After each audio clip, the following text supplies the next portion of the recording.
Mervyn, congratulations. You've had a couple of these European Tour finals before that have gone the other way. Yep. How does it feel to finally get your hands on the trophy there? Awesome, mate. Absolutely awesome. To be fair, the other two finals didn't really, I weren't really challenging for it. I ran out of steam in both of them, but this one I was there. And to be fair, he missed a couple of doubles, and I took full advantage of it. I pounced on him. I was there, ready, hungry, and took full advantage of it.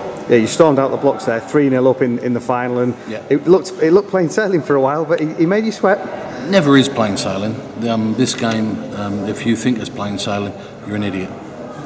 You can be 5-0 up and lose 6-5. The standard now is so high. One mistake can cost you the complete game. So yeah, 3-0 up. Was never thinking about winning. I was looking to go on 4-0 up. And each one you get, you just look to get another one, because the standard's so high now, and the guys can just rattle off 10, 11 darters like they're going out of fashion. So to actually get over the line is brilliant. Yeah, we saw that in the semi-final. Simon Whitlock missed double 15 for a 9-darter, hit a 10-darter, and I was willing him to hit it. Willing him to hit it. I wanted him to hit it. It would have been absolutely fantastic for the crowd. And to be fair, I don't think he'd have hit a lot in the next leg if he had hit it. If that had been the winning leg, then obviously I wouldn't have wanted him to hit it, but I would have liked to have seen it. The 9-darter is something a little bit special, you know. Whether it's against you or whether you're throwing it yourself, a 9-darter is something a little bit special. And he was unlucky. It's not the closest I've ever seen him go to get one, but you know, he's given himself a chance and to keep himself in the game as well. So fair play to him. And your form throughout the weekend was very consistent, and it was great, considering that we know you as a worker, and you've given yourself pretty much a month off during August and had a break. I'd done one exhibition at the start of the month, then I went on holiday. Well, I didn't touch my darts for a week. Then I went on holiday for a fishing holiday in France. The next time I touched my darts was around about the 28th.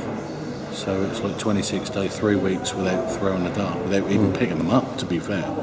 And I had 3 nights in Ireland, got back on the 31st, and didn't touch them until I got here on the Saturday. I wanted to have a practice on the Friday, because I was itching to get at it because I'd had so much time off, but I knew it wouldn't do me any good because there was no need for me to play well on the Friday.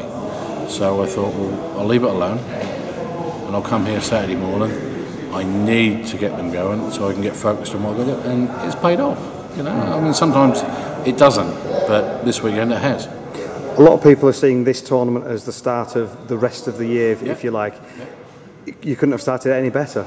No, of course not. I mean, whether it's going to actually help me do anything in the latter part of the year is, we've got to wait and see. I mean, you know me, I'm very hot and cold. 1 minute I'm playing superb, next minute I'm playing very badly. If I'm at the top of my game when we enter a tournament, I win the tournament. If I'm not, then I'll get beat by anybody. Everybody knows that. I'm very up and down. I've never been the most consistent player in the world, and I never will be. But this is a great start to the latter part of the season. And if I can pull anything from this, it's like, well, we're going to try. Must have been an amazing feeling. There's about 3,000 fans in there all cheering your name at the end, singing for you, and the feeling of lifting a trophy, I guess, is very special. Oh, it's fantastic. I mean, you know, when you know you're the last man standing at the end of the day, and look at the field. I mean, it's a world-class field.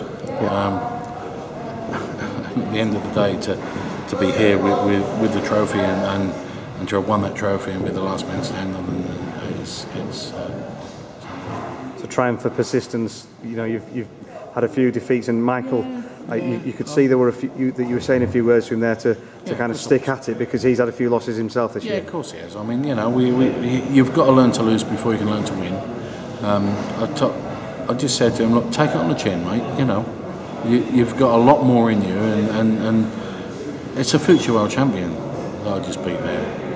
As far as I'm concerned, that guy is going to win the worlds in the next 2 or 3 years. I really do think he will. He's a fantastic player. I think his final was in the semi, to be fair. He had his chances in the final, but didn't take them. Let me in, I took them, and that's why I'm here. And it'll make the motorbike ride home all the sweeter tomorrow. Oh, very much so, yeah, very much so. I've got a long way to go, but I'm going to be grinning all the way. Well done. Cheers, mate. It's on! Double 12! Magnificent Michael van Gerwen!